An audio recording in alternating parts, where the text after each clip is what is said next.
Ganon din si Kanamori na malaki ang tiwala kay Seida na dadalhin sila nyon sa Nationals.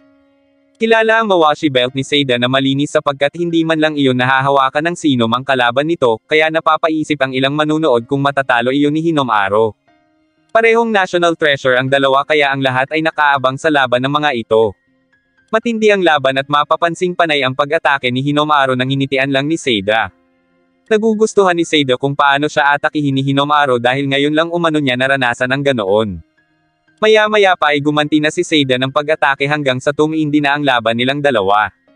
Ngunit para kay Kirihito ay hindi pa ganoong handa si Hinomaro para magamit ang bago nitong teknik dahil sa kakulangan sa oras kaya napaisip si Yuma kung magagawa bang talunin ni Hinomaro si Seida nang wala ang teknik na iyon.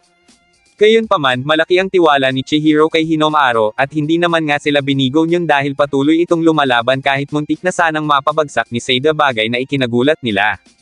Para kay Hinomaro, hanggat nagpapatuloy ang laban ay nais niyang siya ang manalo. Hindi na pinatagal pa ni Hinomaro ang tunggalian at agad na ginamitan si Seida ng panibagong teknik na siyang tuluyang tumapos sa laban. Tuwang-tuwa ang lahat sa kanilang pagkapanalo sa Chiba Inter High Preliminary Champions. Habang ipinagbubunyi sila ng mga tao ay naluluha at hindi pa rin makapaniwala si Ozeki tungkol sa pagkapanalo nila, at maging habang kumakain ay naghahalo ang tuwa at saya sa mukha nito. Samantala, humingi naman ng paumanhin si Seida dahil sa pagkatalo ng grupo nila nang dahil sa kanya, gayong siya pa naman ang binyansagang national treasure ng team. Tumayo si Kanamori at humingi ng pabor kay Seida na gugulin pa ang susunod na 2 taon sa Ishigami High. Ngunit biglang dumating ang umiiyak na si Araki dahil hindi nito matanggap ang kanilang pagkatalo. Nilapitan ito ni Sonoda at sinabing natalo ang team nila dahil kay Araki bagay na lalong nagpaiyak dito. Samantala, habang mag-isang nag-iinsayo si Chihiro, iniisip nito ang galak sa puso niya dahil natagpuan niya ang sport na sumo at ang mga kateam na nakatulong niya para ipanalo ang kompetisyon. Gayunpaman, may isa siyang pinagsisisihan sapagkat ang taong nais niyang makalaban ay kasama niya sa iisang team, si Hinomaro. Matapos makapagpahinga ay inanunsyo na ang pagsisimula ng individual na labanan. Sa pagkakataong ito, ang tatanghaling top 3 ang siyang makakarating sa national. Bawat individual na mananalo ay muling maghaharap-harap kahit pa mismong magkakateam, hanggang sa matira ang 3 makakapasok sa national. Dahil parehong nanalo sina Hinomaro at Chihiro ay nagharap ang dalawa sa ring. Kahit mula sa iisang team ay seryosong naglaban ang dalawa, at habang nagaganap ang laban ay mapapansin na ginagaya ni Chihiro ang estilo sa pakikipaglaban ng ibang mga sumo wrestler para manalo. Gayunman para kay Kanamori ay hindi niyong lubusang nagagawa ang orihinal na lakas sapagkat halos hindi gumagalaw ang ibabang bahagi ng katawan ni Hinomaro. Ngunit para kay Chihiro, ang lahat ng mga ginaya niyang galaw ay panggulo lang para sa totoo niyang plano ng pag-atake. Gayunpaman, hindi rin naman magpapatalo si Hinomaro kaya tinapos na nito ang laban. Ang kaninang natatakot na si Ozeki ay biglang lumakas ang loob at nais subukan kung mananalo siya laban kay Hinomaro. Habang nagaganap ang laban ni Mitsuhashi, mapapansin na iniinda ni Hinomaro ang braso niya at hiniling na sana ay matapos niya ang paligsahan. Sa grupo ay tanging si Mitsuhashi lang ang hindi nanalo kaya dismayado ito sa sarili pagkatapos ng laban pero hiniling dito ni Kirihito na pagkatiwalaan siya at nangako na mananalo ang mga ito sa national. Nanalo na rin si Ozeki kaya sunod naman itong makakalaban si Hinomaro. Habang nag-aabang sa pagsisimula ng laban ay naitanong ni Chihiro kay Kirihito kung si Hinomaro ba ang nais nitong manalo. Iyon ay dahil sa katotohanan kaya sila tinulungan ni Kirihito ay dahil doon. Hindi yun itinanggi ni Kirihito, pero para dito, bilang coach ay wala siyang nanaising matalo sa grupo. Tingid sa kaalaman ng grupo na ipinapatago ni Hinomaro kay Kirihito ang totoong kalagayan ng braso nito dahil ayaw niya na hindi siya buong lakas na labanan ng mga iyon. Maya-maya pa ay nagsimula na ang laban ng dalawa.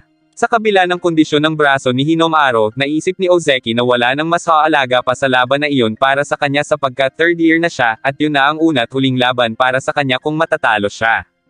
Dahil doon ay ibinuhos ni Ozeki ang kanyang buong lakas habang ibinibigay naman ni Hinomaro ang lahat ng kanyang makakaya.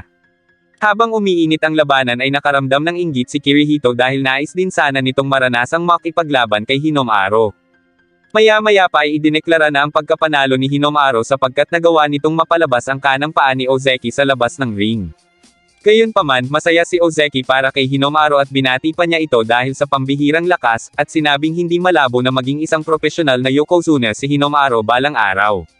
Ginawaran na ng parangal ang mga nanalo at pagkatapos ay kinuhanan sila ni Reina ng litrato bilang remembrance. Nang sumunod na araw ay balik eskwela na sila, at doon ay sinalubong sila ng ibang mag-aaral upang batiin sa pagkakapasa ng Sumo Club National. Hindi sila makapaniwala na kinikilala na sila ngayon sa paaralan gayong wala namang sumuporta sa kanila na taga-Odachi noong araw ng kanilang laban. Biglang dumating si Mitsuhashi dala ang cellphone na may video ng kanilang laban, at doon pala sila napanood ng mga ito. Isang estudyante ang nagsabing siya ang kumuha ng video para ibahagi yun sa mga tao, at inamin din ito na nais niyang maging manager ng sumo club ng Odachi. Pumayag si Kirihito dahil iniisip nito na mapupunta sa panig nila ang student council. Bilang pagdiriwang ng pagkapanalo nila sa laban at pagkakaroon ng bagong miyembro ay niyaya ang mga ito ni Kirihito na kumain sa labas. Doon nagpakilala at nagpasalamat ang kanilang manager na si Hori Chizuko, at si Reina naman ang kanilang presidente. Nagsimula na silang kumain at tuwang-tuwa ang mga ito dahil sa dami ng mga nakahain at eat all you can pa. Para kay Kirihito ay kailangan nilang kumain ng marami upang magkaroon ng lakas at syempre para mas ulit ang ibinayad nila. Dahil sa lalakas kumain ng mga ito ay hindi makapaniwala at napaluhod na lang ang boss ng restaurant. Gabi na nang makatapos kumain ang grupo at pagkatapos ay sabay-sabay na rin silang umuwi. Habang naglalakad ay mapapansin na masama ang tingin ni Yuma, habang tinapik naman ni Hinomaru si Reina upang makausap ito tungkol sa kapatid. Kinabukasan ay pinagpares-pares sila ni Kirihito para sa pag-iinsayo at para na rin matuto sila sa isa't isa ng kani-kanilang mga angking kakayahan. Ngunit tila hindi sang-ayon si Yuma sa ideya. Habang nag-insayo sina Yuma at Ozeki, nakatayo lang si Reina sa labas at hindi magawang pumasok. Naalala nito ang sinabi sa kanya ni Hinomaru na parang nitong mga nakaraan ay wala sa sarili ang kuya niya. Nagtataka si Hinomaru tungkol sa kakulangan ni Yuma ng motibasyon sa mga individual na laban at inisip na baka dahil iyon kay Ozeki. Habang nagpa-practice ay napansin ni Ozeki ang kakaibang ikilos ni Yuma. Nung una ay itinanggi pa iyon ni Yuma pero maya-maya pa ay inamin din nito na hindi niya kayang atakihin si Ozeki sapagkat hindi makalimutan ni Yuma ang ginawa niya noon dito. Akala niya ay bayad na siya kay Ozeki noong linisin niya ang dojo at humingi ng tawad pero ngayong alam niya na kung gaano kahirap ang dojo ay na-realize niya kung gaano kalaki ang nawala noon kay Ozeki. Gayunpaman, baliwala na iyon para kay Ozeki dahil ngayon ay nakikita naman niya kung gaano ini-enjoy ni Yuma ang sumo. Para kay Ozeki, kung hindi nangyari ang mga iyon noon ay baka hindi pa rin sila nag-uusap ngayon ni Yuma at hindi sila magiging magka-team sa sumo. Samantala, natuwa si Hinomaru dahil gumana ang plano nila at ngayon ay nalaman nila na napatawad na ni Ozeki si Yuma. Kinagabihan ay nag-uusap sina Kirihito at Hinomaru para sa plano kung paano tatalunan ni Hinomaru ang high school yokozuna na si Shido. Nakatanggap si Kirihito ng tawag mula kay Mr. Shibakiyama upang alukan sila ng practice training, bagay na ikinagulat ng dalawa dahil alam naman nilang may pinaghahandaan din ang Shibakiya para sa darating na buwan. Gayunpaman, ipinilit pa rin ni Shibakiyama na magkita na lang sila sa Nagoya para sa training. Hindi na nagpatumpik-tumpik pa ang grupo at agad na nagtungo sa Nagoya pero dahil may meeting pa si Mr. Shibakiyama ay naisip ng mga ito na mamasyal muna sa Nagoya Castle. Habang pinag-uusapan ng mga ito ang kasaysayan ng kastilyo ay biglang naghamon si Keiji ng isang laban, bagay na pinagpresentahan ni Hinomaru, ngunit kinontra ito ni Kirihito sapagkat mauubusan agad ito ng lakas. Pero nang biglang tumuro si Keiji ay isang lalaki sa unahan ni Hinomaru ang nagtaas ng kamay na handa ring lumaban. Dahil doon ay nagtalo ang dalawa kung sino sa kanila ang itinuturo ni Keiji hanggang sa mauwi iyon sa hamunan na silang dalawa na lang ang maglaban. Ang lalaking ito pala ay nakababatang kapatid ng Ozeki, siya si Tenma. Gulat na gulat sina Kirihito sa pambihirang lakas niyon kaya agad na nitong tinawag si Hinomaru para itigil na ang laban na iyon. Gayunpaman, hindi nagpaawat si Hinomaru nang bigla silang gambole ni Ryuji para sunduin si Tenma at inihingi pa ng kapitan ng paumanhin kay Hinomaru ang inasal nito. Pagkatapos ng ensayo ay biglang tinawag ni Nori si Hinomaru para isama sa lugar ng mga Sekitorai, habang nagtatago naman sina Hiro at Reina sa may damuhan para mag-video sa magaganap na training at yun ay sa ilalim ng utos ni Kirihito. Pumati na si Hinomaru sa mga Sekitorai, ngunit nagtaka si Meneshiki kung ano ang ginagawa nito doon gayong nasa kalagitnaan sila ng pagsasanay para sa Nagoya Tournament. Pinaliit ni Meneshiki si Hinomaru pero plano pala talaga iyon ni Shibakiyama. Dahil sa pangmamaliit ay ipinakita ni Hinomaru ang kanyang lakas sa pamamagitan ng pagpapatamba kay Meneshiki. Dahil sa ginawang estilo ni Hinomaru ay nagtanong ang iba pang naroon kung maaaring magharap din sila. Ngunit, hindi na gumana sa mga iyon ang estilo ng pagpapabagsak ni Hinomaru. Inisip ni Hito na baka may mali sa ginagawa niya pero nang muli siyang huminin ni Meneshiki ay siya na ang napabagsak nito. Iyon ay dahil naaral na ni Maneshiki ang estilo niya kaya hindi na iyon uobra pa muli sa mga iyon sa pangalawang pagkakataon. Dahil doon ay natigilan na lang si Hinamaru habang itinatanong sa isip kung ang ibig sabihin ba nyon ay hindi na siya lalakas. Gayunpaman sa halip na sumuko ay nag-isip si Hinamaru ng pwede niyang matutunan. Biglang lumapit ang isang matanda kay Hinamaru at ipinagpaalam nito kay Nori kung maaaring mahiram si Hinamaru. Isinama rin ng matanda si Reina, at habang naglalakad ang mga ito ay nagtataka ang dalawa kung sino ba ang matanda. Isinama sila nito sa isang mansyon at doon tinanong si Hinamaru kung mas pipiliin ba nito na mag-ensayo kasama ang Ozeki o hahayaan na siya, ang dating Yokozuna, ang magturo kay Hinamaru. Gulat na gulat si Hinamaru nang malaman na dating Yokozuna ang matanda. Dahil sa pagnanais na maging mas malakas ay agad na pumayag si Hinamaru na sanayin siya ng matanda, at dahil doon ay mananatili pa sila ng isang buong linggo sa Nagoya. Nagtaka si Reina kung bakit kailangang kasama pa siya pero ayon sa matanda ay kailangan nilang sumunod sa utos o gusto nito nang hindi nagrereklamo. Nagsimula na ang dalawa sa kanilang unang gawain, ang mamili ng pagkain nilang tatlo gamit lang ang 100 yen na ibinigay ni Shankai at sa loob lamang iyon ng 30 minuto. Para kay Reina ay imposible ang ipinapagawa ng matanda pero giit ni Hinamaru na parte ng training ang paggamit ng utak kaya naniniwala ito na may paraan. Gayunpaman, bumagsak si Hinamaru sa gawain na iyon dahil lumampas ito sa ibinigay na oras. Sunod na naglinis sina Hinamaru at pagkatapos ay pinagpalit na ito para sa training laban sa 5th rank West na si Ganryu. Ipinag-utos ni Shankai na gamitin ni Hinamaru sa Sekitorai ang tinatawag na triple combo, at kailangan yun lang ang tanging teknik na dapat makapagpanalo kay Hinamaru sa laban na iyon. Ngunit makalipas ang 15 minuto ay hindi nagawang manalo ni Hinamaru sa laban kaya pinahinto na ang mga ito ni Shankai. Pagkatapos makuha ni Hinamaru kay Kirihito ang mga gamit niya ay bigla niyang narinig ang usapan ni Ganryu na pinagtatawanan ang teknik niya at nilalaro lang umano siya ni Shankai. Tingid sa kaalaman ni Ganryu na naririnig din siya ni Shankai kaya galit nitong sinabi na sisiguraduhin nito na hindi pagtatawanan ng dalawa si Hinamaru. Dahil malalaki umano ang katawan ng dalawa ay hindi ng mga iyon naiintindihan na ang teknik na iyon lang ang tanging paraan ni Hinamaru ng kaligtasan kaya huwag iyong pagtatawanan.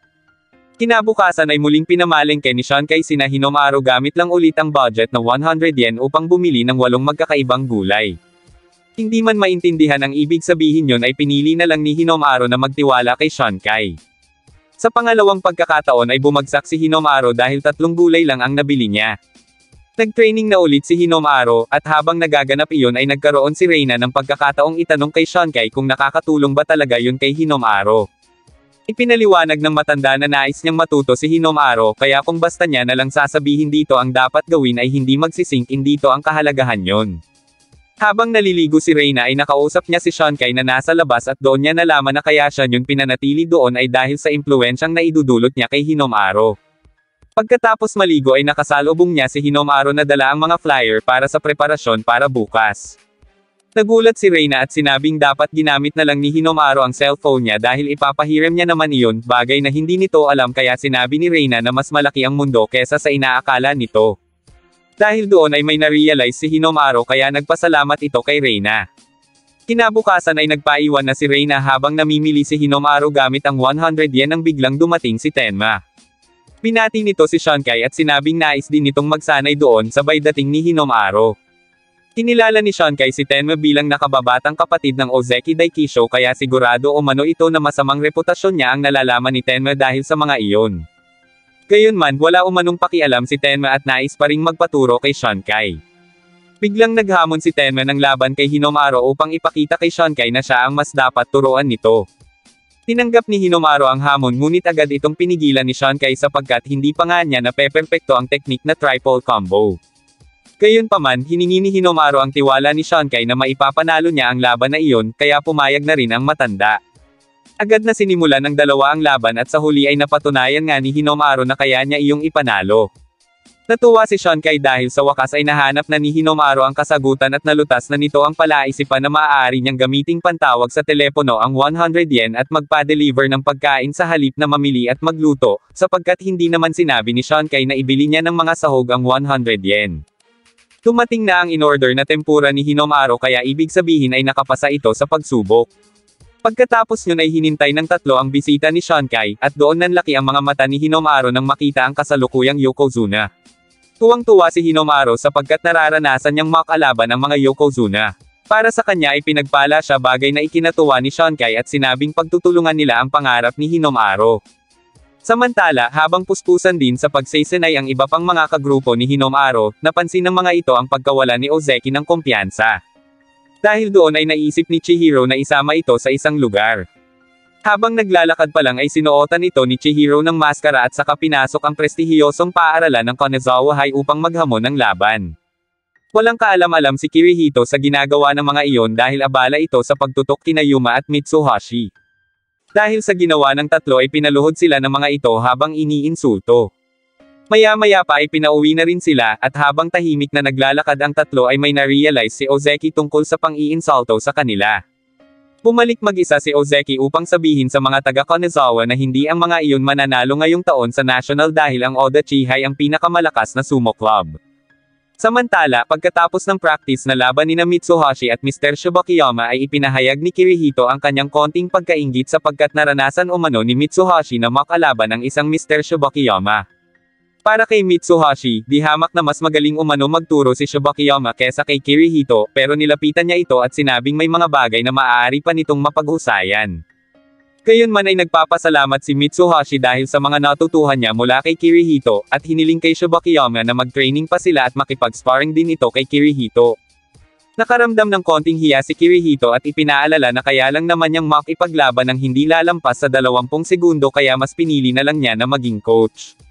Hindi man aminin, batid ni Mitsuhashi na nais ding maranasan ni Kirihito ang pakikipaglaban kaya inilabas niya ang agam-agam sa pag-iisip kung bakit hindi maging isa sa kanilang team si Kirihito kahit reserve lang para sa Inter-High. Mula sa labas ay narinig ng ibang team ang sinasabi ni Mitsuhashi na huwag iatas ni Kirihito sa kanila ang lahat lalo na at may injury pa si Hinomaro. Para kay Mitsuhashi ay medyo magiging magaan ang isip nila kung may 6 na miyembro silang maaasahan kaya kinumbinsi pa nito si Kirihito. Tinamon na ni Mr. Shibakiyama si Kirihito ng isang laban bagay na hindi nito kayang tanggihan kaya naman ipinakita niya kung ano ang kaya niya. Dahil doon ay natuwa si Shibakiyama at nalaman kung gaano kalakas si Kirihito. Nang sumunod na araw ay nagpaalam na ang team para bumalik na sa paaralan. Habang sakay sa tren ay nagpaalam si Yuma na pupunta sa karate dojo, habang sina Kirihito naman ay babalik sa school upang makita ang mga natutuhan ni Hinomaro. Ngunit bago yun ay hiniling muna ni Hinomaro na mapanood ang video ni Tennoji upang makita kung paano niya tatalunan ang kalaban sa kanyang isip.